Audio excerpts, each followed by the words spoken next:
BRS कायद व रुकन तेलंगाना कानून साज कौंसिल कलवा कुंटला कविता ने कानून साज असेंबलियों में खवातीन के लिए रिजर्वेशन के फौरी निफाज का मुतालबा किया। उन्होंने इंतबा दिया कि तहफुजात पर अमल दरामद के बगैर ताखीर करना मुनासिब नहीं है। कविता ने वाज़ेह किया कि अगर तहफुजात पर अमलावरी में ताखीर होती है तो मरकज के जरिए लाए गए बिल को सियासी चाल तस्वुर किया जाएगा। दुख्तर वज़ीर आला ने कहा कि तेलंगाना की तश्कील के 12वें दिन सीएम केसीआर की क़यादत वाली बीआरएस हुकूमत ने खवातीन के रिजर्वेशन के लिए असेंबली में एक करारदाद मंजूर की। उन्होंने कहा कि मरकज ने इस बिल को उनकी हुकूमत के करारदाद मंजूर करने के तकरीबन 10 साल बाद लाया था। इस बात को यकीनी बनाने के लिए इक़दाम करने का मशवरा दिया जाता है कि तहफुजात को मजीद ताखीर किए बगैर फौरी तौर पर नाफिज किया जाए। वाज़ेह किया गया है कि खवातीन के रिजर्वेशन में समाजी इंसाफ होना चाहिए।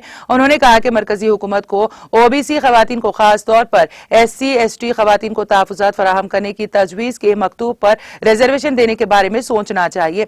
उन्होंने उम्मीद जाहिर की कि तमाम बिरादरियों की खवातीन को रिजर्वेशन का हक मिलेगा। दरियासना रियासती वजीर सत्यावती राठौर, मेयर अजीम तर, बल्दिया हैदराबाद विजय लक्ष्मी के साथ कई दीगर कायदीन ने 4 शंबे को कानून साज इदारों में खवातीन के रिजर्वेशन के लिए तहरीक चलाने पर कविता को मुबारकबाद दी। मुख्तलिफ कॉलेजेस की तालिबात ने भी दुख्तर वज़ीर आला व रुकन कानून साज कौंसिल कलवा कुंटला कविता से मुलाकात की और अपनी नेक ख्वाहिशात का इजहार किया।